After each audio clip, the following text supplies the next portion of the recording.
असलामुअलैकुम good morning सोहणियो good morning. लो बई धुप 1 minute ਲਈ मेरा ख्याल 2 मिनट ਲਈ ਨਿਕਲੀ ਸੀ। ਅਸੀਂ ਬੜੇ ਖੁਸ਼ ਕਿ ਧੁੱਪ ਨਿਕਲੀ ਹੈ, ਧੁੱਪ ਹੋ ਗਈ ਗਾਇਬ। ਪਰ ਇਹ ਕਿ ਬੱਦਲ ਨੇ, ਪਰ ਅੱਜ ਅਸੀਂ ਬੈੱਡਸ਼ੀਟ ਲਾ ਕੇ ਧੋਤੀਆਂ ਨੇ। ਬਾਕੀ ਕੱਪੜੇ ਤੇ ਅਸੀਂ ਅੰਦਰ ਫੋਲ ਦਿੱਤੇ ਨੇ ਥੋੜ੍ਹੇ ਹੀਟਿੰਗ ਦੇ ਉੱਪਰ, ਪਰ ਚਾਦਰਾਂ ਨੂੰ ਅਸੀਂ ਬਾਹਰ ਪਾ ਦਿੱਤਾ ਕਿ ਚਲੋ ਥੋੜ੍ਹੀ ਜਿਹੀ ਹਵਾ ਲੱਗ ਜਾਏਗੀ ਨਾ ਤੇ ਅਸੀਂ ਇਹਨੂੰ ਉਤਾਰ ਲਵਾਂਗੇ। ਇਹਦੀ ਕਟਿੰਗ ਅਸੀਂ ਕਰਨ ਲੱਗੇ ਹਾਂ। ਛੁਰੀ ਇਹਦੇ ਤੇ ਚੱਲਣੀ ਕਿ ਹੁਣ ਅੱਜ ਤੇ ਲੱਗ ਤੇ ਰਿਹਾ ਕਿ ਬੜਾ ਉਸ ਜੋ ਅਸੀਂ ਲੈ ਕੇ ਆਏ ਸੀ, ਮੈਂ ਤੁਹਾਨੂੰ ਦਿਖਾਇਆ ਸੀ ਕਿ ਗ੍ਰੀਨ ਜ਼ਿਆਦਾ ਸੀ, ਹੁਣ ਯੈਲੋ ਹੋ ਗਿਆ ਵੇ ਤੇ ਹੁਣ ਇਹ ਤਕਰੀਬਨ ਤਿਆਰ ਹੈ ਖਾਣ ਵਾਸਤੇ। ਤੇ ਅਸੀਂ ਇਹਨੂੰ ਅੱਜ ਕਟਿੰਗ ਕਰਨੇ ਆ ਤੇ ਫਿਰ ਦੇਖਨੇ ਆ ਵੀ ਇਹਦੇ ਅੰਦਰੋਂ ਕੀ ਨਿਕਲਦਾ ਵੇ। ਕਟਿੰਗ ਕਰ ਲਈਏ। ਕਿੰਨਾ ਜ਼ਬਰਦਸਤ ਨਿਕਲਿਆ, ਬਹੁਤ ਹੀ ਅੱਛਾ ਤੇ ਨਾ ਬਹੁਤ ਜ਼ਿਆਦਾ ਕੱਚਾ ਵੇ ਨਾ ਪੱਕਾ, ਬਿਲਕੁਲ ਖਾਣ ਦੇ ਹਿਸਾਬ ਨਾਲ ਪਰਫੈਕਟ ਹੈ। ਤੇ ਹੁਣ ਅਸੀਂ ਰੋਜ਼ਾ ਖੋਲ ਕੇ ਖਾਵਾਂਗੇ। ਪਾਈਨਐਪਲ ਤੇ ਮੇਰਾ ਬੜਾ ਫੇਵਰੇਟ ਹੈ ਬਈ, ਬਹੁਤ ਮੈਨੂੰ ਪਸੰਦ ਹੈ। ਤੇ ਇਹ ਹੁਣ ਅਸੀਂ ਇਹਦੇ ਕਾਊਂਟਰ ਸਾਫ਼ ਕਰੀਏ। ਪਾਈਨਐਪਲ ਦੀ ਕਟਿੰਗ ਹੋ ਗਈ ਤੇ ਪਾਈਨਐਪਲ ਜਿਹੜਾ ਵੇ ਅਸੀਂ ਹੁਣ ਮਜ਼ੇ ਲੈ ਲੈ ਕੇ ਖਾਵਾਂਗੇ, ਰੋਜ਼ਾ ਖੋਲਾਂਗੇ। ਮੇਰਾ ਬੜਾ ਫੇਵਰੇਟ ਹੈ, ਮੈਨੂੰ ਬਹੁਤ ਚੰਗਾ ਲੱਗਦਾ ਵੇ। ਜਦੋਂ ਅਸੀਂ ਛੋਟੇ ਹੁੰਦੇ ਸਾਂ ਨਾ ਉਦੋਂ ਪਾਈਨਐਪਲ ਅਸੀਂ ਕਦੀ ਸੁਣਿਆ ਵੀ ਨਹੀਂ ਸੀ। APPLE ਐਪਲ, APPLE ਐਪਲ ਪੜ੍ਹਦੇ ਹੁੰਦੇ ਸਾਂ, ਸਪੈਲਿੰਗ ਯਾਦ ਕਰਨੇ ਹੁੰਦੇ ਸਾਂ। ਤੇ ਪਰ ਇਹ ਕਿ ਕਦੀ ਪਾਈਨਐਪਲ ਦੀ ਨਾ ਸਪੈਲਿੰਗ ਪੜ੍ਹੀ ਸੀ ਨਾ ਕੁਛ ਸੀ, ਕਿਉਂਕਿ ਕਿਤਾਬ ਵਿੱਚ ਹੈ ਹੀ ਨਹੀਂ ਸੀ ਪਾਈਨਐਪਲ। ਤੇ BAT ਬੈਟ ਤੇ CAT ਕੈਟ ਹੈ ਪੜ੍ਹਨੇ ਹੁੰਦੇ ਸਾਂ। ਤੇ ਉਸ ਤੋਂ ਬਾਅਦ ਫਿਰ ਮੇਰੀ ਖਾਲਾ ਇੱਕ ਦਫਾ ਮਲੇਸ਼ੀਆ ਤੋਂ ਆਏ ਤੇ ਉਹ ਲੈ ਕੇ ਆਏ ਪਾਈਨਐਪਲ। ਅਸੀਂ ਫਸਟ ਟਾਈਮ ਖਾਧਾ ਤੇ ਉਹ ਹੋਏ ਇੰਨਾ ਮਜ਼ੇ ਦਾ ਲੱਗਿਆ। ਤੇ ਫਿਰ ਉਹ ਹਮੇਸ਼ਾ ਜਦੋਂ ਖਾਲਾ ਆਉਂਦੇ ਸਨ, ਮੇਰੀਆਂ ਯਾਦਾਂ ਉਹਨਾਂ ਵਾਪਸ ਸਾਰੇ, ਉਹ ਜਦੋਂ ਵੀ ਆਉਂਦੇ ਸਨ ਤੇ ਲੈ ਕੇ ਆਉਂਦੇ ਸਨ ਸਾਡੇ ਵਾਸਤੇ ਪਾਈਨਐਪਲ। ਉਹ ਜ਼ਮਾਨੇ ਐਸੇ ਸਨ ਕਿ ਇਸ ਤਰ੍ਹਾਂ ਬੜੇ ਬੜੇ ਸਟੋਰ ਨਹੀਂ ਖੁੱਲ੍ਹੇ ਸਨ, ਕੁਛ ਨਹੀਂ ਸਨ। ਇਸ ਤੋਂ ਚੀਜ਼ ਉਹ ਇਸ ਤਰ੍ਹਾਂ ਨਹੀਂ ਮਿਲਦੀ ਹੁੰਦੀ ਸੀ। ਹੁਣ ਤੇ ਹਰ ਜਗ੍ਹਾ ਤੋਂ ਹਰ ਚੀਜ਼ ਮਿਲ ਜਾਂਦੀ ਹੈ। ਤੇ ਉਦੋਂ ਫਿਰ ਅਸੀਂ ਖਾਲਾ ਦਾ ਇੰਤਜ਼ਾਰ ਕਰਨਾ। ਖਾਲਾ ਨੇ ਜਦੋਂ ਸਾਲ 2 ਸਾਲ ਬਾਅਦ ਆਉਣਾ ਤੇ ਸਾਨੂੰ ਪਾਈਨਐਪਲ ਖਾਣ ਨੂੰ ਮਿਲਦਾ ਸੀ ਤੇ ਸਾਨੂੰ ਪਤਾ ਚੱਲਦਾ ਸੀ ਕਿ ਦੁਨੀਆ ਵਿੱਚ ਇਹ ਵੀ ਕੁਝ ਚੀਜ਼ਾਂ ਹੈਗੀਆਂ ਨੇ। तो ਹੁਣ ਤੇ ਮਿਲ ਜਾਂਦਾ, ਆਮ ਮਿਲ ਜਾਂਦਾ ਵੇ ਤੇ ਜਦੋਂ ਦਿਲ ਕਰੇ ਲਿਆ ਕੇ ਖਾ ਲਵੋ। ਲੇਕਿਨ ਉਹ ਯਾਦਾਂ ਜਿਹੜੀਆਂ ਜੁੜੀਆਂ ਨੇ ਉਹਦੇ ਨਾਲ ਕਿ ਖਾਲਾ ਲੈ ਕੇ ਆਉਂਦੇ ਸਨ। ਫਸਟ ਟਾਈਮ ਖਾਲਾ ਲੈ ਕੇ ਆਏ ਤਾਂ ਅਸੀਂ ਖਾਧਾ ਤੇ ਸਾਨੂੰ ਪਤਾ ਚੱਲਿਆ ਐਪਲ ਤੋਂ ਇਲਾਵਾ ਵੀ ਦੁਨੀਆ 'ਚ ਕੋਈ ਫਰੂਟ ਹੈਗਾ ਵੇ। ਤੇ ਚਲੋ ਵੀ ਠੀਕ ਹੈ। ਸੀਲ ਕੌਰ ਜਾਂ ਸੀਲ ਕੌਰ ਐਸਾ ਨਾਂ ਦੇ ਨਾਂ ਤੋਂ ਮੈਨੂੰ ਮੈਸੇਜ ਆਇਆ ਔਰ ਲੱਗਦਾ ਇੰਡੀਆ ਤੋਂ ਆਇਆ। ਉਹਨਾਂ ਨੇ ਕਿਹਾ ਆਂਟੀ ਜੀ ਤੁਹਾਡੀਆਂ ਗੱਲਾਂ ਬੜੀਆਂ ਹੀ ਚੰਗੀਆਂ ਨੇ ਵੀ, ਮੈਨੂੰ ਤਾਂ ਬੜੀਆਂ ਚੰਗੀਆਂ ਲੱਗੀਆਂ ਨੇ। ਤੇ ਬਹੁਤ ਬਹੁਤ ਸ਼ੁਕਰੀਆ ਤੁਹਾਡਾ ਕਿ ਤੁਸੀਂ ਸਾਰੇ ਕਮੈਂਟ ਕਰਦੇ ਹੋ ਤੇ ਤੁਹਾਡੇ ਕਮੈਂਟ ਜਿਹੜੇ ਨੇ ਨਾ ਉਹ ਮੇਰੀਆਂ ਗੱਲਾਂ ਨਾਲੋਂ ਵੀ ਚੰਗੇ ਲੱਗਦੇ ਨੇ। ਤੁਹਾਨੂੰ ਮੇਰੀਆਂ ਗੱਲਾਂ ਚੰਗੀਆਂ ਲੱਗਦੀਆਂ ਨੇ, ਮੈਨੂੰ ਤੁਹਾਡੇ ਕਮੈਂਟ ਚੰਗੇ ਲੱਗਦੇ। ਮਨ ਜਾਨ ਪੈ ਜਾਂਦੀ ਇੱਕ ਨਵੀਂ, ਇੱਕ ਨया ਜੋਸ਼ ਵਲਵਲਾ ਆ ਜਾਂਦਾ ਮੇਰੇ ਵਿੱਚ ਕਿ ਚਲੋ ਵੀ ਸ਼ੁਕਰ ਹੈ ਕੋਈ ਤੇ ਉਹਨਾਂ ਜ਼ਮਾਨਿਆਂ ਨੂੰ ਸੁਣਨ ਵਾਲਾ ਹੈਗਾ ਵੇ ਕਿ ਜਿਹੜੇ ਨਾਯਾਬ ਜ਼ਮਾਨੇ ਸਨ। ਮੈਂ ਸਮਝਦੀ ਸਾਂ ਸ਼ਾਇਦ ਕੋਈ ਸੁਣਨਾ ਹੀ ਨਹੀਂ ਚਾਹੁੰਦਾ, ਪਰ ਤੁਹਾਡੇ ਕਮੈਂਟ ਤੋਂ ਪਤਾ ਚੱਲਿਆ ਕਿ ਨਹੀਂ ਬਈ ਤੁਸੀਂ ਤਾਂ ਸਾਰੇ ਸੁਣਨਾ ਚਾਹੁੰਦੇ ਉਹਨਾਂ ਜ਼ਮਾਨਿਆਂ ਨੂੰ। ਤੇ ਚਲੋ ਜੀ ਅੱਜ ਅਸੀਂ ਉਸ ਹਿਸਾਬ ਨਾਲ ਗੱਲ ਕਰ ਲੈਣੀ ਕਿ ਉਸ ਜ਼ਮਾਨੇ 'ਚ ਬੱਚੇ ਈਦ ਦੀ ਤਿਆਰੀ ਕਿਸ ਤਰ੍ਹਾਂ ਕਰਦੇ ਸਨ। ਅੱਜ ਅਕਸਰ ਜ਼ਮਾਨਾ ਬਦਲ ਗਿਆ ਵੇ ਤੇ ਹੁਣ ਤੇ ਬਹੁਤ ਰੈਡੀਮੇਡ ਕੱਪੜੇ, ਰੈਡੀਮੇਡ ਚੀਜ਼ਾਂ ਇਸ ਤਰ੍ਹਾਂ ਬਾਜ਼ਾਰ 'ਚ ਦਸਤਿਆਬ ਨੇ, ਬਹੁਤ ਚੀਜ਼ਾਂ ਨੇ। ਪਰ ਉਸ ਜ਼ਮਾਨੇ ਵਿੱਚ ਜ਼ਿਆਦਾਤਰ ਔਰਤਾਂ ਘਰਾਂ 'ਚ ਸਿਲਾਈ ਕਰਦੀਆਂ ਸਨ ਔਰ ਬੱਚਿਆਂ ਨੂੰ ਕੱਪੜੇ ਵੀ ਜਿਹੜੇ ਹੁੰਦੇ ਸਨ ਈਦ ਦੇ ਉਹ ਮਾਵਾਂ ਘਰ ਹੀ ਸੀ ਕੇ ਦਿੰਦੀਆਂ ਸਨ। ਤੇ ਬਸ ਉਹ ਫਿਰ ਘਰ ਕੱਪੜਾ ਲੈ ਕੇ ਆਉਣਾ। ज़्यादातर लोग इस तरह साइकलिंग कर रहे हैं भाई लोग ਤੇ ਜ਼ਿਆਦਾਤਰ ਲੋਕ ਜਿਹੜੇ ਨੇ ਇਸ ਤਰ੍ਹਾਂ ਫਿਰ ਕੱਪੜਾ ਲੈ ਕੇ ਆਇਆ ਜਾਂਦਾ ਸੀ। ਉਹ ਕੋਈ ਨਵਾਂ ਡਿਜ਼ਾਈਨ ਹੋਣਾ ਕਿਸੇ ਔਰਤ ਕੋਲੋਂ ਤੇ ਦੂਸਰੀ ਨੇ ਲੈਣਾ ਔਰ ਇਸ ਤਰ੍ਹਾਂ ਫਿਰ ਉਹ ਕੱਟ ਕੇ ਇੱਕ ਦੂਸਰੇ ਕੋ ਪੁੱਛ ਕੇ ਫਿਰ ਉਹ ਨਵੇਂ ਕੱਪੜੇ ਸੀਤੇ ਜਾਂਦੇ ਸਨ ਈਦ ਦੇ। ਔਰ ਤਿਆਰੀ ਸਮਝੋ ਪਹਿਲੇ ਹੀ ਸ਼ੁਰੂ ਹੋ ਜਾਂਦੀ ਸੀ ਜ਼ਿਆਦਾਤਰ ਲੋਕਾਂ ਦੇ ਘਰਾਂ, ਕਿਉਂਕਿ ਔਰਤਾਂ ਨੇ ਘਰ ਦੇ ਕੰਮ ਵੀ ਕਰਨੇ ਹੁੰਦੇ ਸਨ ਔਰ ਨਾਲ ਨਾਲ ਉਹਨਾਂ ਨੇ ਸਿਲਾਈ ਵੀ ਕਰਨੀ ਹੁੰਦੀ ਸੀ। ਨਾਲ ਸਾਰੇ ਉਹਨਾਂ ਨੇ ਇਫਤਾਰੀਆਂ ਸਹਿਰੀਆਂ ਵੀ, ਪਰ ਨਾਲ ਸਿਲਾਈ ਦਾ ਕੰਮ ਇਜ਼ਾਫੀ ਹੁੰਦਾ ਸੀ ਉਹਨਾਂ ਨੂੰ। ਇਸ ਤੋਂ ਫਿਰ ਉਹ ਨਾਲ ਹੀ ਤਿਆਰੀ ਸ਼ੁਰੂ ਹੋ ਜਾਂਦੀ ਸੀ। ਔਰ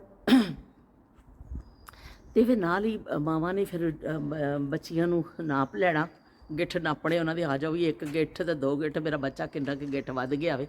ਉਹ ਨਾਪ ਨੂਪ ਲੈ ਕੇ ਤੇ ਉਹ ਕੱਪੜੇ ਸੀਤੇ ਜਾਂਦੇ ਸਨ। ਫਿਰ ਕੱਪੜਿਆਂ ਨੂੰ ਬੜੇ ਸਿਲਾਈ ਹੋ ਜਾਣੀ, ਫਿਰ ਪਾ ਕੇ ਦੇਖਣਾ, ਉਹਦੀ ਫਿਟਿੰਗ ਚੈੱਕ ਕਰਨੀ, ਔਰ ਫਿਰ ਬੱਚੀਆਂ ਬੜੀਆਂ ਖੁਸ਼ ਹੋ ਜਾਂਦੀਆਂ ਸੀ, ਚਲੋ ਸਾਡਾ ਸੂਟ ਸਿਲ ਗਿਆ ਜੀ। ਉਹ ਸੂਟ ਸੀਗਾ, ਫਿਰ ਉਹ ਇਸਤਰੀ ਕਰ ਕਰਕੇ ਸਾਂਭ ਕੇ ਰੱਖਣਾ ਬੱਚਿਆਂ ਨੇ। ਕਿ ਇੰਨੀ ਜ਼ਿਆਦਾ ਉਸ ਜ਼ਮਾਨੇ 'ਚ ਚੀਜ਼ਾਂ ਨਹੀਂ ਹੁੰਦੀਆਂ ਸਨ। ਈਦ ਦੇ ਈਦ ਸੂਟ ਮਿਲਦਾ ਹੁੰਦਾ ਸੀ, ਅਤੇ ਗਰਮੀਆਂ 'ਚ 2 ਜੋੜੇ ਮਿਲ ਜਾਣੇ ਅਤੇ ਬਸ ਵੀ ਛੁੱਟੀ ਕਰੋ। ਬਹੁਤ ਜ਼ਿਆਦਾ ਕੱਪੜਿਆਂ ਦਾ ਉਸ ਜ਼ਮਾਨੇ 'ਚ ਨਾ ਫੈਸ਼ਨ ਸੀ, ਨਾ ਲੋਕਾਂ 'ਤੇ ਇੰਨੀ ਇਸਤਤਾਤ ਸੀ, ਨਾ ਸ਼ਾਇਦ ਲੋਕਾਂ ਦੀ ਇੰਨੀਆਂ ਖਵਾਹਿਸ਼ਾਤ ਸਨ। ਮੈਨੂੰ ਤਾਂ ਇਹ ਲੱਗਦਾ ਕਿ ਖਵਾਹਿਸ਼ਾਂ ਇੰਨੀਆਂ ਜ਼ਿਆਦਾ ਨਹੀਂ ਸਨ। ਇਹ ਖਵਾਹਿਸ਼ਾਂ ਦੇ ਘੋੜੇ ਜਿਹੜੇ ਸਨ ਉਹ ਉਹਨਾਂ ਨੂੰ ਲਗਾਮ ਪਈ ਹੋਈ ਸੀ। ਅਤੇ ਬਸ ਫਿਰ ਉਹ ਜੋੜਾ ਸਿਲ ਜਾਣਾ, ਅਤੇ ਬੱਚਿਆਂ ਨੇ ਆਪਣਾ ਆਪਣਾ ਸਾਂਭ ਕੇ ਸਭ ਨੇ ਰੱਖ ਲੈਣਾ, ਅਤੇ ਬਾਰ ਨੂੰ ਕੱਢਣਾ ਅਤੇ ਦੇਖਣਾ, ਅਤੇ ਸਮਝੋ ਖੁਸ਼ ਹੋਣਾ ਕਿ ਈਦ ਵਾਲਾ ਦਿਨ ਆਉਣਾ ਵੇ ਅਤੇ ਅਸੀਂ ਉਹ ਜੋੜਾ ਪਾਉਣਾ ਵੇ। ਉਸ ਤੋਂ ਬਾਅਦ ਫਿਰ ਆ ਜਾਂਦੀ ਸੀ ਵਾਰੀ ਜੁੱਤੀ ਦੀ, ਬਈ ਜੁੱਤੀ ਹੁਣ ਲੈਣੀ ਹੈ, ਕੋਈ ਚੰਗੀ ਜਿਹੀ ਲੈ ਦੇਵੋ। ਅਤੇ ਉਹ ਫਿਰ ਬੱਚੇ ਜੁੱਤੀਆਂ ਆਪਣੀ ਪਸੰਦ ਦੀਆਂ ਲੈਂਦੇ ਸਨ। ਮੈਨੂੰ ਅੱਡੀ ਵਾਲੀ ਜੁੱਤੀ ਦਾ ਬੜਾ ਸ਼ੌਕ ਹੁੰਦਾ ਸੀ, ਅੱਡੀ ਵਾਲੀ ਜੁੱਤੀ ਪਾਈਏ। ਉਹ ਟਿਕ ਟਿਕ ਟਿਕ ਟਿਕ ਟਿਕ ਕਰਕੇ ਜਦੋਂ ਕਰਦੀ ਹੈ ਨਾ, ਬੜਾ ਮਜ਼ਾ ਆਉਂਦਾ ਸੀ। ਇਸ ਤਰ੍ਹਾਂ ਕਿਸੇ ਸਹੇਲੀ ਦੀ ਕੋਈ ਘਰ 'ਚ ਮਹਿਮਾਨ ਆ ਜਾਂਦਾ ਸੀ, ਉਹਦੀ ਅਸੀਂ ਜੁੱਤੀ ਪਾ ਲੈਂਦੇ ਹੁੰਦੇ ਸਾਂ। ਕਿ ਉਸ ਜ਼ਮਾਨੇ 'ਚ ਜ਼ਿਆਦਾਤਰ ਹੁੰਦਾ ਸੀ, ਕੋਈ ਮਹਿਮਾਨ ਆਉਂਦਾ ਸੀ ਨਾ, ਉਹਦੀ ਜੁੱਤੀ ਚੰਗੀ ਹੋਣੀ ਅਤੇ ਬਸ ਥੋੜ੍ਹੀ ਦੇਰ ਨਜ਼ਰ ਬਚਾ ਕੇ ਜ਼ਰੂਰ ਪਾ ਲਈ ਜਾਂਦੀ ਸੀ ਕਿ ਵੀ ਪਾ ਕੇ ਤਾਂ ਦੇਖੀਏ ਕੈਸੀ ਹੈ। ਕਿਉਂਕਿ ਚੰਗੀਆਂ ਜੁੱਤੀਆਂ ਸਾਡੇ ਕੋਲ ਹੁੰਦੀਆਂ ਨਹੀਂ ਸਨ। ਜੁੱਤੀ ਇੱਕ ਲਈ ਜਾਂਦੀ ਸੀ, ਸਾਲ ਵਿੱਚ ਟੁੱਟ ਜਾਂਦੀ ਸੀ, ਫਿਰ ਮੋਚੀ ਦੇ ਕੋਲ ਜਾਂਦੀ ਸੀ। ਮੋਚੀ ਫਿਰ ਉਹਨੂੰ ਗੰਢ ਦਿੰਦਾ ਸੀ, ਅਤੇ ਫਿਰ ਉਹ ਗੰਢਾ ਕੇ ਲੈ ਕੇ ਆ ਜਾਣੀ। ਸਾਰੀਆਂ ਟੁੱਟੀਆਂ ਜੁੱਤੀਆਂ ਇੱਕ ਥੈਲੇ 'ਚ ਪਾਈਆਂ ਜਾਂਦੀਆਂ ਸਨ। ਕੱਪੜੇ ਦਾ ਥੈਲਾ ਹੁੰਦਾ ਸੀ, ਅਤੇ ਸਾਰੇ ਪੜੋਸ 'ਚ ਵੀ ਪੁੱਛ ਲਿਆ ਜਾਂਦਾ ਸੀ ਵੀ ਜੁੱਤੀ ਗੰਢਾਉਣ ਚੱਲੇ ਆ, ਕਿਸੇ ਨੇ ਜੁੱਤੀ ਗੰਢਾਣੀ ਹੈ ਤਾਂ ਦੱਸ ਦੇਵੋ। ਉਹ ਦੂਸਰਿਆਂ ਨੇ ਵੀ ਆਪਣੀਆਂ ਇੱਕ ਦੋ ਚੁੱਕ ਕੇ ਦੇ ਦੇਣੀਆਂ। ਲੋ ਵਿੱਚ ਮੋਚੀ ਵੀ ਦੂਰ ਹੁੰਦਾ ਸੀ, ਦੇਖੋ ਜੁੱਤੀ ਵੀ ਗੰਢਾਣੀ ਪੈਂਦੀ ਸੀ, ਅਤੇ ਫਿਰ ਮੋਚੀ ਕੋ ਜਾਣਾ ਵੀ ਪੈਂਦਾ ਸੀ ਪੈਦਲ ਚੱਲ ਕੇ। ਅਤੇ ਫਿਰ ਪਾਸ ਪੜੋਸ ਤੋਂ ਵੀ ਪੁੱਛ ਲਿਆ ਜਾਂਦਾ ਸੀ ਕਿ ਚਲੋ ਵੀ ਇੱਕ ਬੰਦਾ ਗੰਢਾਉਣ ਚੱਲਿਆ, ਨਾਲ ਦਿਆਂ ਕੋਈ ਪੁੱਛ ਲਓ ਉਹਨਾਂ ਦੀ ਕੋਈ ਜੁੱਤੀ। ਇੰਨਾ ਖਿਆਲ ਰੱਖਿਆ ਜਾਂਦਾ ਸੀ ਜੁੱਤੀਆਂ ਗੰਢਾਉਣ 'ਚ ਵੀ, ਜਿਹੜਾ ਯਾਦ ਰੱਖਿਆ ਜਾਂਦਾ ਸੀ ਪੜੋਸੀਆਂ ਨੂੰ। ਫਿਰ ਉਹ ਜੁੱਤੀਆਂ ਸਾਰੀਆਂ ਥੈਲੇ 'ਚ ਪਾ ਕੇ ਅਤੇ ਮੋਚੀ ਕੋ ਜਾਇਆ ਜਾਂਦਾ ਸੀ। ਜੁੱਤੀ ਕਸੂਰੀ ਪੈਰੀ ਨਾ ਪੂਰੀ, ਹਾਏ ਰੱਬਾ ਵੇ ਸਾਨੂੰ ਟੁਰਨਾ ਪਿਆ। ਅਤੇ ਬਈ ਜੁੱਤੀ ਬਾਸਫਾ ਚੱਲਦੇ ਟੁੱਟ ਜਾਂਦਾ ਸੀ। ਉਹਦੀ ਵੱਦਰ ਜਿਹੜੀ ਹੁੰਦੀ ਸੀ ਨਾ, ਵੱਦਰਾਂ ਕਹਿੰਦੇ ਸਨ, ਇਸ ਤਰ੍ਹਾਂ ਕੈਂਚੀ ਚੱਪਲ ਟਾਈਪ ਹੁੰਦੀ ਸੀ, ਚੱਲਦੇ ਉਹ ਟੜਕ ਕਰਕੇ ਟੁੱਟ ਜਾਂਦੀ ਸੀ। ਫਿਰ ਅਸਾਂ ਲੰਗੜਾ ਕੇ ਜੁੱਤੀ ਨੂੰ ਨਾ ਹੱਸਾ ਕਰਕੇ ਜਾਂ ਤਾਂ ਫੜ ਕੇ ਬਈ ਬੇਸ਼ਰਮ ਬਣ ਕੇ ਹੱਥ 'ਚ ਫੜ ਲਈ ਦੀ ਸੀ ਜੁੱਤੀ। ਫਿਰ ਕੀ ਕਰੀਏ ਹੁਣ, ਇਸ ਤਰ੍ਹਾਂ ਇੱਕ ਪੈਰ 'ਚ ਜੁੱਤੀ ਹੈ, ਇੱਕ ਪੈਰ, ਜਾਂ ਫਿਰ ਉਹਨੂੰ ਲੰਗੜਾ ਕੇ ਚੱਲਣਾ ਪੈਂਦਾ ਸੀ। ਅਤੇ ਜੇ ਅਗਲਾ ਟੁੱਟ ਜਾਂਦਾ ਸੀ ਜਿੱਥੋਂ ਅੱਗੇ ਪੈਰ ਅੰਗੂਠਾ ਪੈਂਦਾ, ਬਸ ਫਿਰ ਤਾਂ ਪਾਉਣ ਦਾ ਚੱਕਰ ਹੀ ਨਹੀਂ ਹੁੰਦਾ ਸੀ ਨਾ। ਫਿਰ ਤਾਂ ਤੁਸੀਂ ਕੀ ਕਹਿੰਦੇ ਨੇ, ਇਸ ਤਰ੍ਹਾਂ ਹੀ ਚੱਲਣਾ ਵੀ, ਜੇ ਬਾਹਰ ਕਿਤੇ ਜਾਂਦੇ ਜੁੱਤੀ ਟੁੱਟ ਜਾਂਦੀ ਸੀ। ਤਾਂ ਬੜੇ ਅਜੀਬ ਦੌਰ ਸਨ ਕਿ ਜੁੱਤੀਆਂ ਵੀ ਜਿਹੜੀਆਂ ਗੰਢਾਣੀਆਂ ਪੈਂਦੀਆਂ ਸਨ, ਅਤੇ ਪੂਰੇ ਸਾਲ 'ਚ ਫਿਰ ਗੰਢਾ ਜੁੱਤੀ ਵਿਚਾਰੀ ਚੀਕਣ ਲੱਗ ਪੈਂਦੀ ਸੀ ਕਿ ਅੱਲਾ ਦਾ ਵਾਸਤਾ, ਲਿਲਾ ਰਹਿਮ ਕਰ ਦੀਜੀਏ, ਮਾफ़ ਕਰ ਦੀਜੀਏ ਕਿ ਹੁਣ ਮੇਰੇ 'ਤੇ ਜ਼ੁਲਮ ਇਸ ਤੋਂ ਮਜ਼ੀਦ ਜ਼ਿਆਦਾ ਨਾ ਕਰੋ, ਅਤੇ ਮੈਨੂੰ ਬਸ ਛੱਡ ਦਿਓ, ਬਖਸ਼ ਦੇਵੋ। ਅਤੇ ਫਿਰ ਨਵੀਂ ਜੁੱਤੀ ਮਿਲਦੀ ਹੁੰਦੀ ਸੀ ਕਿ ਜਦੋਂ ਹੁਣ 4 ਦਫਾ 5 ਦਫਾ 6 ਦਫਾ ਗੰਢੀ ਜਾਂਦੀ ਸੀ। ਇਹ ਕਹਿੰਦੇ ਸੀ ਵੀ ਚਲੋ ਹੁਣ ਫਿਰ ਰਹਿਮ ਆ ਜਾਂਦਾ ਸੀ ਮਾਂ ਪਿਓ ਨੂੰ ਕਿ ਚਲੋ ਵੀ ਤੁਹਾਨੂੰ ਹੁਣ ਨਵੀਂ ਜੁੱਤੀ ਲੈ ਦੇਈਏ। ਉਹ ਕਹਿੰਦੇ ਨੇ ਸਿਰ ਸਲਾਮਤ ਜੁੱਤੀਆਂ ਬਹੁਤ, ਉਹ ਹਿਸਾਬ ਹੈ। ਪਰ ਐਵੇਂ ਕਿ ਉਸ ਜ਼ਮਾਨੇ ਦੇ ਬੱਚੇ ਜਿਹੜੇ ਸੀ ਵਿਚਾਰੇ ਗੰਢਾ ਕੇ ਜੁੱਤੀਆਂ ਉਹੀ ਪਾਉਂਦੇ ਸਨ।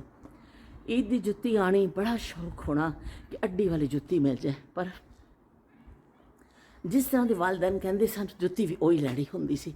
ਸਾਡੀ ਆਪਣੀ ਚੋਇਸ ਮੇਰਾ ਖਿਆਲ ਬਹੁਤ ਘੱਟ ਹੁੰਦੀ ਸੀ ਜ਼ਿੰਦਗੀ ਦੇ ਹਰ ਮਾਮਲੇ 'ਚ। ਕੋਈ ਵੀ ਮਾਮਲਾ ਹੋਵੇ, ਅਸੀਂ ਮਾਂ ਬਾਪ ਦੀ ਮਰਜ਼ੀਆਂ ਨਾਲ ਚੱਲਦੇ ਹੁੰਦੇ ਸਾਂ। ਜੋ ਕਹਿੰਦੇ ਸਨ ਨਾ, ਸਾਡਾ ਦਿਲ ਕਰ ਵੀ ਰਿਹਾ ਹੁੰਦਾ ਸੀ, ਪਰ ਅਸੀਂ ਆਪਣੀ ਖੁਆਇਸ਼ ਨੂੰ ਕਹਿ ਨਹੀਂ ਸਕਦੇ ਸਾਂ ਕਿਸੇ ਨਹੀਂ। ਠੀਕ ਹੈ, ਸਾਡੇ ਅੰਮੀ ਅੱਬੂ ਨੇ ਕਿਹਾ, ਅੱਬੂ ਨਾਲ ਲੈ ਜਾਂਦੇ ਸਨ। ਦਿਲ ਕਰਦਾ ਹੁੰਦਾ ਸੀ ਅੱਡੀ ਵਾਲੀ ਜੁੱਤੀ ਮਿਲੇ, ਪਰ ਅੱਬੂ ਨੇ ਕਹਿਣਾ ਅੱਡੀ ਵਾਲੀ ਪਾਈ ਨਹੀਂ ਜਾਣੀ, ਇਹ ਕਿੱਥੇ ਪੈਣੀ ਹੈ ਤੁਹਾਡੇ ਕੋਲੋਂ, ਅਤੇ ਜੁੱਤੀ ਉਹ ਲਵੋ ਜਿਹੜੀ ਫਿਰ ਪਵੇ ਤਾਂ ਸਹੀ ਨਾ ਪੈਰ ਵਿੱਚ, ਤੁਸੀਂ ਇਸਤੇਮਾਲ ਕਰੋ। ਹਾਏ, ਉਹ ਵਕਤ ਦੱਸ ਨਹੀਂ ਸਕਦੇ ਕਿ ਜਦੋਂ ਫਿਰ ਜੁੱਤੀ ਵੀ ਅੱਬੂ ਦੀ ਪਸੰਦ ਦੀ ਲੈਣੀ ਪੈਂਦੀ ਸੀ। ਫਿਰ ਚਲੋ ਹੋ ਜਾਂਦਾ ਸੀ, ਫਿਰ ਜੁੱਤੀ ਵੀ ਆ ਗਈ, ਚਲੋ ਬਈ ਸੂਟ ਵੀ ਸਿਲ ਗਿਆ। ਅਤੇ ਉਸ ਤੋਂ ਬਾਅਦ ਚੂੜੀਆਂ ਦੀ ਵਾਰੀ ਆ ਜਾਂਦੀ ਸੀ, ਚੂੜੀਆਂ ਲੈਣੀਆਂ ਹੁੰਦੀਆਂ ਸਨ। ਜਵੈਲਰੀ ਦੇ ਨਾਂ 'ਤੇ ਅਗਰ ਕੋਈ ਚੀਜ਼ ਹੁੰਦੀ ਸੀ ਨਾ ਕਿ ਤੁਸੀਂ, ਉਹ ਸਿਰਫ ਚੂੜੀਆਂ ਹੀ ਹੁੰਦੀਆਂ ਸਨ ਬੱਚੀਆਂ ਦੇ ਕੋਲ। ਲਾਲ ਹਰੀ ਚੂੜੀ ਤਾਂ ਬਹੁਤ ਹੀ ਮਸ਼ਹੂਰ ਹੈ ਨਾ, ਬਹੁਤ ਜ਼ਿਆਦਾ। ਪਰ ਐਵੇਂ ਕਿ ਹੋਰ ਵੀ ਚੂੜੀਆਂ ਹੋਰ ਕਲਰਾਂ ਦੀਆਂ ਵੀ ਆਉਂਦੀਆਂ ਸਨ, ਪਰ ਲਾਲ ਚੂੜੀਆਂ ਜਾਂ ਹਰੀਆਂ ਚੂੜੀਆਂ ਬਹੁਤ ਮਸ਼ਹੂਰ ਕਹਿ ਲਓ ਜਾਂ ਜ਼ਿਆਦਾ ਚੱਲਣ ਵਾਲਾ ਆਈਟਮ ਹੁੰਦਾ ਸੀ। ਅਤੇ ਉਹ ਕੱਚ ਦੀ ਚੂੜੀ ਹੁੰਦੀ ਸੀ। ਇਸ ਤਰ੍ਹਾਂ ਦਾ ਅੱਜ ਕੱਲ੍ਹ ਜਿਸ ਤਰ੍ਹਾਂ ਦੇ ਜ਼ੇਵਰਾਤ ਆ ਗਏ ਨੇ ਆਰਟੀਫਿਸ਼ਲ, ਔਰ ਉਹ ਤੁਸੀਂ ਪਾ ਲੈਂਦੇ ਹੋ, ਤੁਸੀਂ ਉਹ ਚੱਲਦੇ ਵੀ ਕਾਫੀ ਨੇ ਤੁਹਾਡੇ। ਉਸ ਤਰ੍ਹਾਂ ਦੇ ਜ਼ੇਵਰਾਤ ਨਹੀਂ ਹੁੰਦੇ ਸਨ, ਬਸ ਚੂੜੀ ਹੁੰਦੀ ਸੀ। ਉਹ ਫਿਰ ਚੂੜੀਆਂ ਲੈ ਲੈਣੀਆਂ ਅਤੇ ਬਸ ਬਹੁਤ ਖਵਾਹਿਸ਼ ਹੁੰਦੀ ਸੀ ਕਿ ਸਾਡੇ ਕੋਲ ਪਰਸ ਹੋਵੇ ਕੋਈ। ਨਵੀਂ ਨਵੀਂ ਈਦੀ ਮਿਲਣੀ ਹੈ, ਨਵੇਂ ਨਵੇਂ ਨੋਟ ਮਿਲਣੇ ਨੇ ਈਦੀ ਦੇ, ਅਤੇ ਫਿਰ ਅਸੀਂ ਉਹਦੇ ਵਿੱਚ ਪਾਵਾਂਗੇ। ਅਤੇ ਉਹ ਫਿਰ ਜੇ ਪੈਰੈਂਟਸ ਦੀ ਗੁੰਜਾਇਸ਼ ਹੁੰਦੀ ਸੀ ਅਤੇ ਉਹ ਸਾਨੂੰ ਲੈ ਦਿੰਦੇ ਸਨ, ਜੇ ਨਹੀਂ ਹੁੰਦੀ ਸੀ ਤਾਂ ਜੁੱਤੀ ਅਤੇ ਜੋੜਾ ਅਤੇ ਚੂੜੀਆਂ ਸਾਂਭ ਕੇ ਉਹਨੂੰ ਰੱਖਣਾ। ਅਤੇ ਕਦੀ ਕਦੀ ਇਸ ਤਰ੍ਹਾਂ ਹੁੰਦਾ ਸੀ ਸਾਨੂੰ ਈਦ 'ਤੇ ਪਰਸ ਵੀ ਮਿਲ ਜਾਂਦਾ ਹੁੰਦਾ ਸੀ ਇੱਕ ਛੋਟਾ ਜਿਹਾ। ਉਹ ਤਾਂ ਬਸ ਸਹੀ ਇਸ ਤਰ੍ਹਾਂ ਹੁੰਦਾ ਸੀ ਕਿ ਬੱਲੇ ਬੱਲੇ ਹੋ ਜਾਏਗੀ ਤੇਰੀ, ਬੱਲੇ ਬੱਲੇ, ਕਿ ਬੱਲੇ ਬੱਲੇ ਹੋ ਜਾਂਦੀ ਸੀ। ਸਾਨੂੰ ਈਦ ਦਾ ਮਜ਼ਾ ਹੀ ਆ ਜਾਂਦਾ ਸੀ ਕਿ ਬਈ ਸਾਨੂੰ ਪਰਸ ਮਿਲ ਗਿਆ ਵੇ। ਉਹਦੇ ਵਿੱਚ ਫਿਰ ਰੁਪਇਆ ਜਿਹੜੀ ਈਦੀ ਮਿਲਦੀ ਸੀ ਉਹ ਸੰਭਾਲ ਕੇ ਰੱਖਣੀ, ਅਤੇ ਬਸ ਸਾਰਾ ਦਿਨ ਉਸ ਪਰਸ ਨੂੰ ਐਸਾ ਫੜ ਕੇ ਨਾ ਐਸਾ ਕਰਕੇ ਫਿਰਨਾ, ਸ਼ੋਆਂ ਮਾਰਨੀਆਂ ਐਸਾ ਕਰਕੇ ਕਿ ਸਾਡੇ ਕੋਲ ਪਰਸ ਹੈ। ਅਤੇ ਇੰਨਾ ਬੜੀ ਉਹ ਇੱਕ ਚੀਜ਼ ਹੁੰਦੀ ਸੀ ਕਿ ਕਿਸੇ ਬੱਚਿਆਂ ਨੂੰ ਅਗਰ ਈਦ 'ਤੇ ਪਰਸ ਮਿਲ ਜਾਂਦਾ ਸੀ। ਅਤੇ ਫਿਰ ਬਸ ਈਦ ਦੀਆਂ ਤਿਆਰੀਆਂ, ਫਿਰ ਚਾਂਦ ਰਾਤ ਨੂੰ ਲੱਗ ਜਾਂਦੀ ਸੀ ਮਹਿੰਦੀ। ਸਾਰੀਆਂ ਨੇ ਮਹਿੰਦੀ ਘੋਲਣੀ, ਅਤੇ ਉਹ ਫਿਰ ਇੱਕ ਸਾਦਾ ਬਰਤਨ ਵਿੱਚ, ਪਰਾਤ ਵਿੱਚ ਜਾਂ ਕਿਸੇ ਪਿਆਲੀ ਵਿੱਚ ਕਣੀਆਂ ਲੱਥ ਪਈਆਂ ਨੇ, ਵਿੱਚ ਹਲਕੀਆਂ ਹਲਕੀਆਂ ਕਣੀਆਂ ਡਿੱਗਣ ਲੱਗ ਪਈਆਂ ਨੇ, ਅਤੇ ਉਹ ਫਿਰ ਨਾ ਮਹਿੰਦੀ ਘੋਲ ਕੇ, ਸਾਦੀ ਜਿਹੀ ਮਹਿੰਦੀ ਮੈਂ ਤੁਹਾਨੂੰ ਦਿਖਾਵਾਂਗੀ। ਅਗਰ ਮੇਰੇ ਕੋਲ ਮਹਿੰਦੀ ਹੋਈ ਨਾ, ਟਿੱਕਾ ਘੋਲ ਕੇ ਇੱਕ ਸੈਂਟਰ 'ਚ ਟਿੱਕਾ ਲੱਗਦਾ ਸੀ, ਇੱਥੇ ਉਂਗਲਾਂ ਦੀ ਪੋਰਾਂ 'ਤੇ ਲੱਗ ਜਾਂਦਾ ਸੀ, ਅਤੇ ਬਸ ਬਈ ਚਲੋ ਉਹ ਮਹਿੰਦੀ ਲੱਗ ਗਈ ਅਤੇ ਸਾਹਮਣੇ ਮਹਿੰਦੀ ਲਾ ਲੈਣੀ। ਅਤੇ ਈਦ ਵਾਲਾ ਦਿਨ ਜਿਹੜਾ ਹੁੰਦਾ ਸੀ ਉਹਦੀ ਮੈਂ ਰੁਦਾਤ 'ਤੇ ਤੁਹਾਨੂੰ ਫਿਰ ਸੁਣਾਵਾਂਗੀ। ਲੇਕਿਨ ਬਹਰਹਾਲ ਈਦ ਦੀਆਂ ਤਿਆਰੀਆਂ ਇਹ ਹੀ ਹੁੰਦੀਆਂ ਸਨ ਕਿ ਸਾਦੇ ਜਿਹੇ ਕੱਪੜੇ, ਔਰ ਜਿਹੜੇ ਜੁੱਤੀ ਲੈ ਲੈਣੀ, ਔਰ ਬਸ ਇਹ ਕਰ ਲੈਣਾ। ਲੋਹੜੀ ਕਣੀਆਂ ਤਾਂ ਤੇਜ਼ ਹੀ ਲੱਥ ਪਈਆਂ ਨੇ, ਹੁਣ ਥੋੜ੍ਹੀ ਬਾਰਿਸ਼ ਦਾ ਬਹੁਤੀ ਜ਼ਿਆਦਾ ਤੇਜ਼ ਨਾ ਹੋ ਜਾਵੇ, ਚਲੋ ਮੈਂ ਇੱਕ ਚੱਕਰ ਕੱਟ ਲਵਾਂ ਫਿਰ ਅੰਦਰ ਜਾਂਦੀ ਹਾਂ। ਅਤੇ ਇਸ ਤਰ੍ਹਾਂ ਫਿਰ ਸਾਡੀ ਈਦ ਦੀ ਤਿਆਰੀ ਹੋ ਜਾਂਦੀ ਹੁੰਦੀ ਸੀ, ਅਤੇ ਅਸੀਂ ਕੀ ਕਹਿੰਦੇ ਨੇ ਬੜੇ ਖੁਸ਼ ਹੁੰਦੇ ਸਾਂ ਕਿ ਉਸ ਜ਼ਮਾਨੇ ਦੇ ਸਾਰੇ ਬੱਚੇ ਰੈਡੀਮੇਡ ਕੱਪੜੇ ਦਾ ਬਿਲਕੁਲ ਤਸੱਵੁਰ ਨਹੀਂ ਸੀ ਕਿ ਕਦੀ ਰੈਡੀਮੇਡ ਸੂਟ ਲਿਆ ਹੋਵੇ, ਜਾਂ ਸਪੈਸ਼ਲੀ ਬੱਚੀਆਂ ਨੇ, ਕਿਉਂਕਿ ਔਰਤ ਜਿਹੜੀ ਹੈ ਘਰ ਹੀ ਸੀਂਦੀ ਸੀ ਬੱਚਿਆਂ ਦੇ। ਜੇ 5 ਬੱਚੇ ਨੇ ਉਹਨਾਂ ਦੇ ਵੀ ਘਰ ਸਿਲਣੇ ਨੇ, 10 ਬੱਚੇ ਨੇ ਉਹਨਾਂ ਦੇ ਵੀ ਘਰ ਹੀ ਸਿਲਣੇ ਨੇ। ਉਹ ਵੀ ਬਾਰਿਸ਼ ਤੇ ਹੋ ਗਈ ਜੇ ਤੇਜ਼, ਅਤੇ ਹੁਣ ਮੈਂ ਅੰਦਰ ਵੱਲ ਦੌੜਾਂ, ਇਹ ਬਾਦਲ ਦਾ ਕੋਈ ਟੁਕੜਾ ਐਸਾ ਆਇਆ ਵੇ। ਅਤੇ ਫਿਰ ਇਸ ਤਰ੍ਹਾਂ ਕਰਕੇ ਨਾ ਫਿਰ ਉਹ ਕੀ ਕਹਿੰਦੇ ਨੇ ਬਸ ਉਹ ਦੌਰ ਗੁਜ਼ਰ ਜਾਂਦਾ ਸੀ। ਓਏ ਹੋਏ ਹੋਏ ਹੋਏ ਹੋਏ, ਤੇਜ਼ ਹੋ ਗਈ ਬਾਰਿਸ਼। ਓਏ ਹੋਏ ਹੋਏ ਹੋਏ ਹੋਏ, ਕਹਾਂ ਪਹੁੰਚ ਜਾਵਾਂ। ਤੋਬਾ ਇੱਥੇ ਦਾ ਤਾਂ ਬਈ ਕੋਈ ਭਰੋਸਾ ਨਹੀਂ ਕਿ ਦਮ ਦਾ ਭਰੋਸਾ ਯਾਰ, ਦਮ ਆਵੇ ਨਾ ਆਵੇ। ਇੱਕ ਦੇ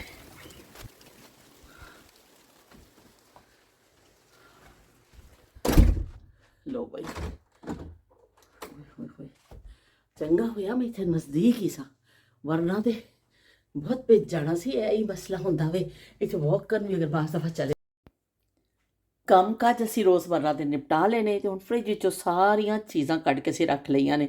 ਕੱਲ੍ਹ ਦਾਲ ਚਾਵਲ ਬਣਾਏ ਸਨ, ਬਈ ਖਾਸੀ ਦਾਲ ਬਚ ਗਈ, ਨਾਲ ਚਾਵਲ ਵੀ ਬਚ ਗਏ, ਨਾਲ ਫਿਸ਼ ਵੀ ਬਚ ਗਈ। ਚਿਕਨ ਬਣਾਇਆ ਸੀ ਫਿਲਿੰਗ ਵਾਸਤੇ, ਨੂਰ ਫਾਤਮਾ ਨੇ ਖਾਣਾ ਸੀ, ਇੱਕ ਦਿਨ ਯੂਜ਼ ਕੀਤਾ। ਇਹ ਵੀ ਚਿਕਨ ਵੀ ਪਿਆ, ਇਹ ਰੋਸਟ ਵਾਲਾ ਚਿਕਨ ਵੀ ਪਿਆ ਵੇ। ਅਤੇ ਅਸੀਂ ਸੋਚਿਆ ਕਿ ਬਈ ਅੱਜ ਇਹ ਖਾਵਾਂਗੇ, ਇੰਨਾ ਕੁਛ ਪਿਆ ਵੇ, ਅਤੇ ਇਹਨੂੰ ਅੱਜ ਨਿਬੇੜੋ। 9 ਲੱਖਾਂ 7 ਲੱਖਾਂ ਕੀ ਇਹਨੂੰ ਕਹਿੰਦੇ ਨੇ, ਕੁਛ ਵੀ ਨਾ ਦੇ ਦੇਵੋ, ਰੰਗ ਬਿਰੰਗੇ ਖਾਣੇ ਦੇ ਦਿਓ, ਬੱਚੇ ਕੁਛੇ ਕਹਿ ਲਵੋ ਜਾਂ ਜੋ ਵੀ ਕਹਿ ਲਓ, ਹੈ ਤਾਂ ਰਿਜ਼ਕ ਹੀ ਹੈ, ਅੱਲਾਹ ਪਾਕ ਦਾ ਸ਼ੁਕਰ ਹੈ। ਲੇਕਿਨ ਇਹਨੂੰ ਅੱਜ ਖ਼ਤਮ ਕਰਾਂਗੇ ਤਾਂ ਕਿ ਫਰਿੱਜ ਵੀ ਥੋੜ੍ਹੀ ਜਿਹੀ ਹਲਕੀ ਹੋਵੇ ਨਾ। ਫਰਿੱਜ ਵਿੱਚ ਬਹੁਤ ਹਲੇ ਫਰੂਟ ਚਾਟ ਪਈ ਹੈ, ਫਰਿੱਜ ਵਿੱਚ ਪਾਈਨਐਪਲ ਕੱਟ ਕੇ ਰੱਖਿਆ, ਖਰਬੂਜ਼ਾ ਕੱਟ ਕੇ ਰੱਖਿਆ, ਦੁੱਧ ਪਿਆ, ਬਹੁਤ ਸ਼ੈਵਾਂ ਹਲੇ ਫਰਿੱਜ 'ਚ ਪਈਆਂ ਨੇ, ਅਤੇ ਫਰਿੱਜ ਵੀ ਭਰੀ ਪਈ ਸੀ। ਅਤੇ ਇਹ ਲਓ ਜੀ, ਅਸੀਂ ਹੁਣ ਕਰਨ ਲੱਗੇ ਹਾਂ, ਸਾਰਾ ਗਰਮ ਕਰਾਂਗੇ, ਟੇਬਲ 'ਤੇ ਰੱਖਾਂਗੇ ਬਰਤਨ। ਰਾਫੇ ਸਾਹਿਬ ਖਾਣਗੇ ਰੋਲ, ਰਾਫੇ ਰੋਲ ਸ਼ੌਕ ਨਾਲ ਖਾਂਦੇ ਨੇ। ਰੋਲ ਦੇਖਦੇ ਮੈਨੂੰ ਨਾ ਯੂਸਫ ਯਾਦ ਆ ਗਿਆ, ਯੂਸਫ ਵੀ ਬਹੁਤ ਸ਼ੌਕ ਨਾਲ ਖਾਂਦਾ ਸੀ। ਅਤੇ ਬਹਿਰਹਾਲ ਹੈ ਵੀ ਕਿ ਇਹ ਰਾਫੇ ਇਹ ਖਾਣਗੇ, ਅਤੇ ਨਾਲ ਅਸੀਂ ਸਾਰੀਆਂ ਚੀਜ਼ਾਂ ਗਰਮ ਕਰਾਂਗੇ, ਅਤੇ ਨਾਲ ਅਸੀਂ ਸੋਹਣੀਆਂ ਆਪਣੀਆਂ ਖਜੂਰਾਂ ਖਾਵਾਂਗੇ। ਖਾਤਮੇ ਦੇ ਕਰੀਬ ਨੇ ਖਜੂਰਾਂ ਦੇ ਨਾਲ। ਜ਼ਮਜ਼ਮ ਵਾਟਰ ਵੀ ਸਾਡਾ ਅੱਧੀ ਤੋਂ ਅੱਧੀ ਬੋਤਲ ਹੋ ਗਈ ਹੈ, ਅਸੀਂ ਰੋਜ਼ਾਨਾ ਕਰ ਰਹੇ ਹਾਂ ਇਹਦੇ ਨਾਲ ਰੋਜ਼ਾ ਇਫਤਾਰ, ਅਤੇ ਜ਼ਮਜ਼ਮ ਵਾਟਰ ਵੀ ਖਾਸਾ ਨੀਚੇ ਚਲਾ ਗਿਆ। ਲੇਕਿਨ ਕੋਈ ਗੱਲ ਨਹੀਂ, ਅਸੀਂ ਹੋਰ ਲੈ ਕੇ ਆ ਜਾਵਾਂਗੇ। ਅਤੇ ਚਲੋ ਜੀ, ਇਹ ਸਾਰੀਆਂ ਚੀਜ਼ਾਂ ਹੁਣ ਇੱਥੇ ਪਈਆਂ ਨੇ, ਅਸੀਂ ਵਾਰੀ ਕਰਾਂਗੇ ਇਹਨਾਂ ਨੂੰ ਗਰਮ। ਤੇ ਅਸੀਂ ਫਿਰ ਰੋਜ਼ਾ ਖੋਲ੍ਹਣ ਦੀ ਤਿਆਰੀ ਕਰੀਏ। ਤੁਹਾਡੇ ਕੋਲ ਇਜਾਜ਼ਤ ਚਾਹੁੰਦੇ ਹਾਂ। ਅੱਲਾ ਹਾਫਿਜ਼ ਤੇ ਰੱਬ ਰਾਖਾ। ਤੇ ਕਮੈਂਟ ਕਰਕੇ ਜ਼ਰੂਰ ਦੱਸਿਓ ਕਿ ਤੁਹਾਨੂੰ ਸਾਡਾ 9 ਲੱਖਾ कैसा लगा। भी देखो कितना खूबसूरत 9 ਲੱਖਾ ਵੇ।